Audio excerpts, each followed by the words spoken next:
Well, I can imagine an objection to the analysis I've offered of Morris's poetry in my blog post, and that would run along these lines. You might say, well, that's a very helpful structural analysis of those poems, but you haven't gone further and offered us an interpretation of them. You've analysed the play of binary oppositions in those poems, but you've not said anything about the meaning of that play of binary oppositions. So what I'd like to try and do now is to take the story one stage further, to push into questions of interpretation and meaning. And I think we could do that by asking ourselves, who is the they who are invoked in the opening lines of my blog post? Those lines from The Blue Closet, where Lady Alice says, "They give us leave once every year on Christmas Eve to sing in the closet blue one song." So they, whoever they are, have imprisoned the women in this poem and give them this one slight margin of freedom to sing that song on Christmas Eve. And I'd want to link the they, the imprisoning they of that poem, to some lines from Morris's poem Spellbound, which I think is the most active and vivid dramatisation of an imprisoned male consciousness in Morris's early poetry. The male prisoner in that text says, "At home there is a wizard whom I fear. He bound me round with silken chains I could not break."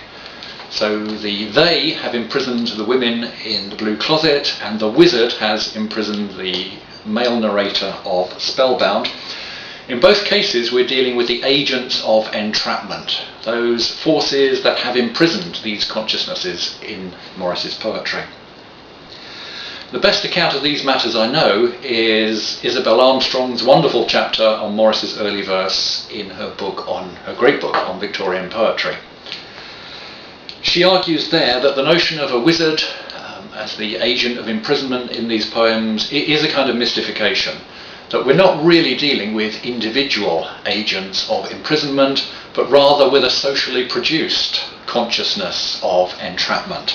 A mode of entrapped consciousness that tells us something wider about Victorian culture or Victorian society, that's symptomatic of wider forces in the general culture at that period. To develop that account, Isabel Armstrong uses John Ruskin's theory of the grotesque, and I've not got time really to go into the detail of that, but she comes up with a very, I think, evocative phrase from Ruskin on the grotesque. And she says that Morris's poems dramatise a consciousness that cannot play, a socially produced mode of consciousness that cannot play. And there are two aspects to that, really. The first is of a kind of anaesthetised melancholy, paralysed weariness or dreariness, an incapacity to feel, an abulia or absence of will. But that, as its opposite, generates an intense desire to feel. If you cannot feel, then you long passionately for extreme sensations that might jolt you into some genuine feeling.